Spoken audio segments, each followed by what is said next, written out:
हवा भारी थी और सायरन दूर तक गूंज रहे थे। वेंट के मुंह से गिरकर उठती जिनीशा धूल में भीगी सांस संभालती है।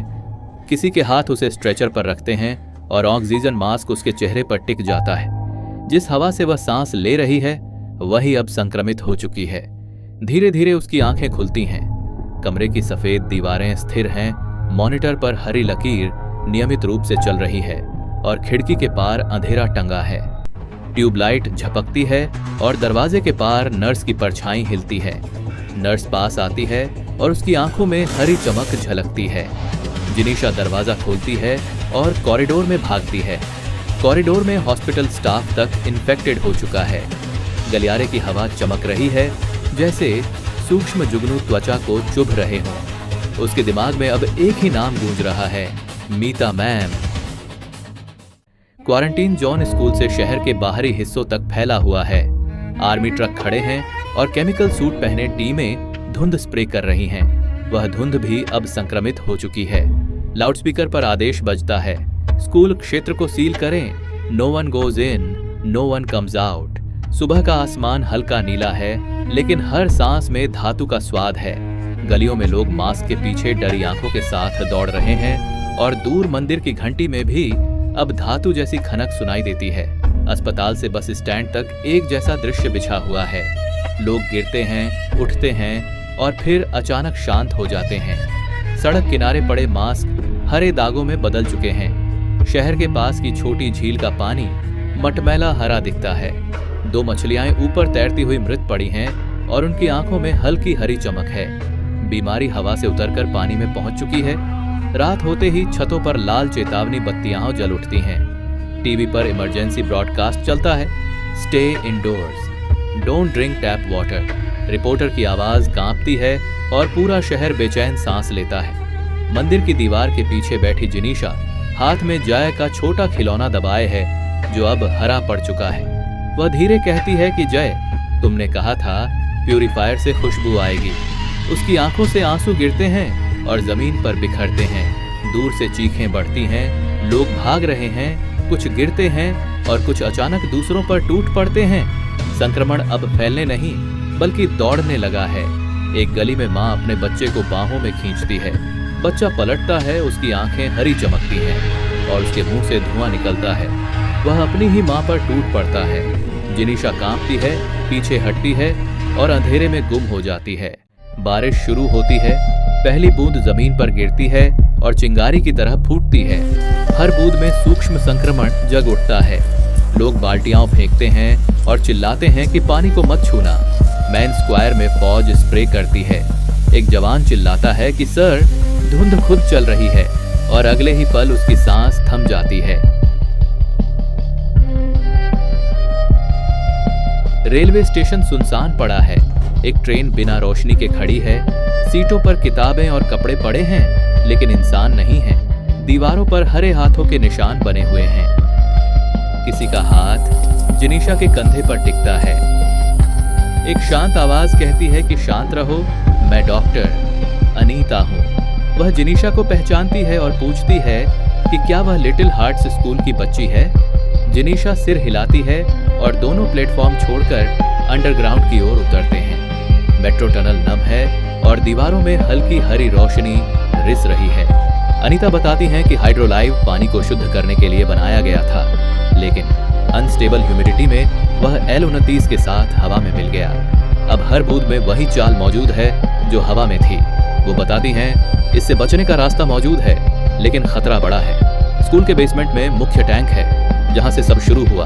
अगर हम L29 को निष्क्रिय कर दें तो हवा साफ हो सकती है, वरना हम भी भीड़ का हिस्सा बन जाएंगे। सतह पर सड़कों का रंग राख जैसा ग्रे है। लाउडस्पीकर पर लॉकडाउन की घोषणा चल रही है। आसमान में बिजली चमकती है और बादलों के भीतर आकृतियां हिलती हैं, जैसे बादल भी संक्रमित हो चुके हों। जिनीशा आसमान की ओर देखती है और उसके चेहरे पर हरे रिफ्लेक्शन की चमक पड़ती है। वह दृढ़ स्वर में कहती है कि मैम, अगर आप जिंदा हैं तो मैं लौट कर आऊंगी। उसकी मुस्कान छोटी है लेकिन चुनौती भरी है। हवा का रंग अब स्थायी हरा लगने लगा है और हर चीज पर नमी की पतली परत जमी है। फ्लाईओवर के नीचे दोनों कुछ देर रुकते हैं। हर 10 मिनट में ऊपर से एक ड्रोन गुजरता है और धुंध के घनत्व को नापता है। अनीता कहती हैं कि शहर अब एक लैब है और हम उसके सैंपल हैं। बारिश दोबारा शुरू होती है। पहली बूंद फर्श पर गिरते ही भाप बनती है और लोग छतों के नीचे भागते हैं, मगर भाप उनके पीछे पीछे चलती है। अनीता बैग से नक्शा और डिवाइस निकालती हैं और बताती हैं कि हाइड्रोलिव का ब्लूप्रिंट यही है। जिसे पानी से गंदगी हटानी थी वह पानी को अपने साथ बांध रहा है। उन्हें बेसमेंट में वापस जाना होगा। रास्ते में कुछ घरों की लाइटें अपने आप जलती और बुझती हैं, जैसे हवा स्विच दबा रही हो। पुराने बस्ती की दीवारों पर किसी ने लाल अक्षरों में लिखा है VAR नॉट ब्रीथिंग। दोनों बिना रुके आगे बढ़ते हैं। एक टूटी बस में हलचल दिखाई देती है। कांच के भीतर छोटे बच्चे मदद मांगते हैं। जैसे ही जिनी और अनीता मदद के लिए दौड़ते हैं, उन्हें एक साया आकर पकड़ लेता है। वो दोनों डरकर ड्रेन टनल में उतर जाती है। टनल में घुटनों तक पानी भरा है और हर बूंद में हरी चमक तैरती है। दीवारों पर हवा का चेहरा उकेरा हुआ है। अनीता कहती हैं कि संक्रमित लोग कभी कभी चित्रों से संदेश छोड़ते हैं। पीछे से कदमों की आहट आती है। टॉर्च की कांपती रोशनी में एक किशोर खड़ा है। उसकी आंखों में हरी रेखाएं चमक रही हैं। वह पूछता है कि मैम कहाँ हैं? जिनीशा रुककर कहती है कि राहुल। वह धीरे सिर झुकाता है और कहता है कि मैम ने कहा था हवा हमारा घर है। वह पानी में उतरता है और अंधेरे में गायब हो जाता है। जिनीशा बताती है कि राहुल ने डॉक्टर बनने का सपना देखा था, लेकिन उसका सपना अब हरे रिफ्लेक्शन में बह गया। टनल का अंत एक लोहे के ढक्कन पर खुलता है और वह स्कूल के मेंटेनेंस एरिया में है। ढक्कन उठते ही ठंडी धुंध निकलती है और भीतर धीमी आवाजें सुनाई देती हैं। स्कूल की पहचान मिट चुकी है। हर दीवार पर हरे हाथों के निशान हैं और हर कक्षा में डेस्क बिखरे हुए हैं। स्लेटों पर उकेरे शब्द एक ही बात कहते हैं, सांस लो। ऑडिटोरियम की ओर जाते समय एक छाया सामने आती है। मीता खड़ी हैं। उनकी आंखें पूरी तरह हरी हैं, लेकिन चेहरे पर इंसानी जद्दोजहद दिखती है। उनके हाथ जिनीशा की ओर बढ़ते हैं, लेकिन वह खुद को रोक लेती हैं। वह साफ आवाज में कहती हैं कि मैं अभी पूरी तरह संक्रमित नहीं हुई हूं। जिनीशा आगे बढ़ती है। अनीता उसे पीछे खींचकर रोक लेती है। मीता का शरीर कांपने के बाद स्थिर हो जाता है। जिनीशा डर को दबाती है और तीनों बेसमेंट की ओर बढ़ते हैं। टैंक के सामने अनीता टूल किट खोलती हैं और बताती हैं कि एलोनातीस और हाइड्रोलिव का केमिकल रिएक्शन तोड़ना होगा। गलती हुई तो हम भी भीड़ की चाल में बंध जाएंगे। टैंक का ढक्कन खुलता है और भीतर का घोल सांस जैसी हलचल करता है। पहला डोज गिरता है और हरियाली थोड़ी फीकी पड़ती है। ऊपर से बच्चों के कदमों की लय तेज होती है और फुसफुसाहट गूंजती है, सांस लो, साथ चलो। अनीता घड़ी देखती हैं और कहती हैं कि दूसरा डोज जरूरी है। मीता की उंगलियां अनायास जिनीशा की ओर बढ़ती हैं। जिनीशा स्थिर आवाज में कहती है कि मैम मुझे देखिए। एक पल के लिए मीता की हरी रेखा पतली होती है और उनकी आंखों में पानी भर आता है। वह स्पष्ट शब्दों में कहती हैं कि बाहर निकलो। जिनीशा सिर हिलाकर जवाब देती है कि हम साथ चलेंगे। दूसरा डोज टैंक में गिरता है और भाप उठती है। दीवारों पर फैला हरापन टूटकर गिरता है। हॉल में बिखरी भीड़ की लय टूट जाती है और हंसी चीख की टकराती आवाजें कमरे को भर देती हैं। अनीता कहती हैं कि आंशिक सफलता मिली है और भीड़ की दिशा अब अनिश्चित हो गई है। उन्हें पानी की सप्लाई काटनी होगी, वरना संक्रमण हर घर लौट आएगा। ईस्ट कॉरिडोर में गियर वॉल्व गेज हरे दागों से ढके हैं। पहला वॉल्व कड़ा है और नहीं घूमता। दूसरा वॉल्व घूमते ही सीटी की आवाज के साथ कमरे की हवा भारी हो जाती है।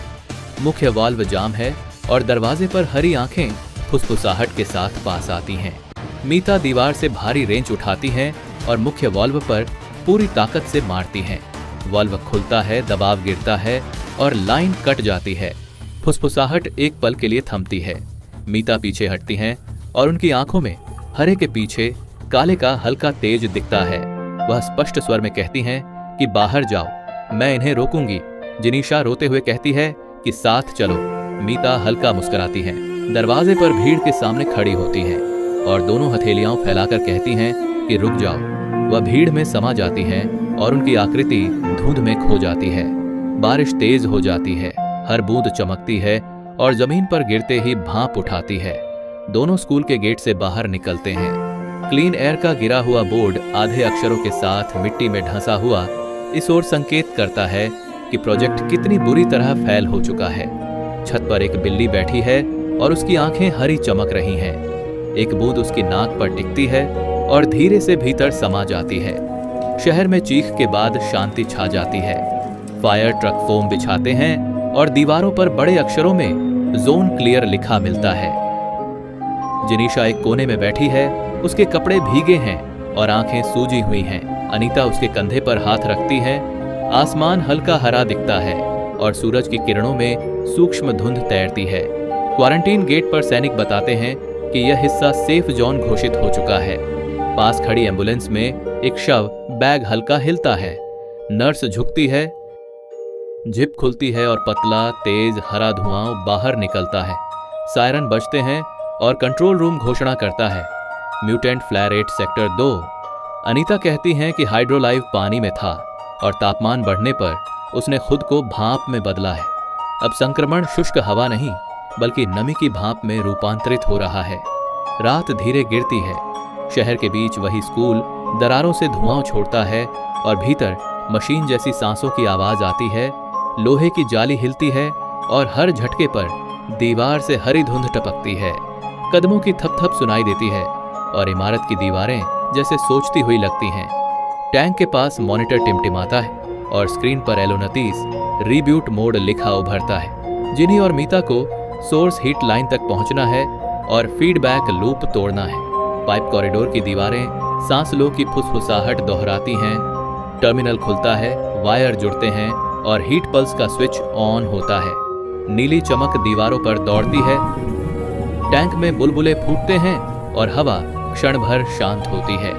सुबह छत पर नीला सूरज चढ़ता है और दोनों थके हुए किनारे पर बैठते हैं। हवा पूरी तरह शांत नहीं है लेकिन गीत जैसे पूरा हो गया है। रात में शहर की रोशनी सफेद दिखती है और हरे का असर कम हो चुका है। छत पर वही बिल्ली बैठी है, उसकी एक आंख हरी है और एक नीली।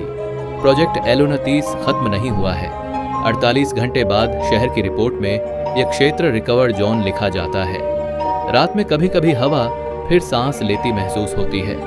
अस्पताल की बालकनी से जिनीशा देखती है कि नीचे सूट पहने वर्कर पाइपलाइन खोलकर हर बूंद को टेस्ट कर रहे हैं। अनीता समझाती हैं कि एलो29 को रोका गया है लेकिन हाइड्रोलाइव अब नमी के सहारे खुद का रेप्लिका बना रहा है। एक आंसू भी इसको आगे बढ़ाने के लिए पर्याप्त हो सकता है। पुराने सीवर में टीम उतरती है। हेलमेट कैंप चमकते हैं। एक वर्कर चिल्लाता है कि नीचे कुछ हिल रहा है। फीड पर हरे कण घूमते हैं और फिर एक आकृति दिखती है जो आधी मानव और आधी जिलेटिन जैसी है और फर्श पर रेंगती है। रेडियो पर आदेश आता है कि तुरंत बाहर निकलो और फिर वही फुसफुसाहट सुनाई देती है, सांस लो, साथ चलो। सेफ जोन लैब में वैज्ञानिक नई स्लाइड देखते हैं। माइक्रोस्कोप के नीचे पानी में छोटे पैटर्न चमकते हैं। रिपोर्ट कहती है कि डेल्टा L29 का हाइड्रोलाइव के साथ मेल हो चुका है और अब यह नमी के माध्यम से स्वयं रिप्लिका बना रहा है। कमांड से संदेश आता है कि स्कूल के टैंक एरिया में फिर मूवमेंट मिला है। प्रोटेक्टिव सूट पहनी टीम नीचे उतरती है और हर कदम पर भाप उनके इर्द गिर्द घूमती है। टैंक खाली नहीं है, भीतर पारदर्शी जैल धड़क रहा है। मॉनिटर पर एलो29 2.0 स्टेटस सेल्फ सस्टेंड लिखा है। यह अब बिजली पर नहीं, आसपास के ताप और मानव उपस्थिति से निकली ऊर्जा पर चल रहा है। जैल से हरी रोशनी की लहर दीवारों पर फैलती है। अनीता कहती हैं कि हम वही गलती दोबारा नहीं करेंगे। वह फ्लेयर गन उठाती हैं और सीधे टैंक पर फायर करती हैं। धातु चटकती है, टैंक फटता है और हरा धुआं छत तक उठता है। शॉक वेव जिनीशा को पीछे गिरा देती है और कक्ष भाप से भर जाता है। धुआं छूटते ही भाप में मीता का चेहरा एक क्षण के लिए उभरता है। उनके होठों पर शांत मुस्कान है, जैसे विदाई का संकेत दे रही हों, और फिर आकृति भाप में घुल जाती है। सुबह शहर सामान्य दिखता है। बाजार खुलते हैं और बच्चे खेलते हैं। पानी की टंकी के कांच के भीतर एक अदृश्य उंगली एक साफ लकीर खींचती है। प्रोजेक्ट एलो29 स्टैंड बाय मोड। पास की पाइपलाइन पर हरी आंखों वाली बिल्ली बैठी है। वह धीरे से म्याऊं करती है और पतली भाप की रेखा हवा में छोड़ देती है। कहानी यहां समाप्त नहीं होती। शहर ने बस नया तरीका सीख लिया है, सांस लेना बिना फेफड़ों के और इंतजार करना सही समय का।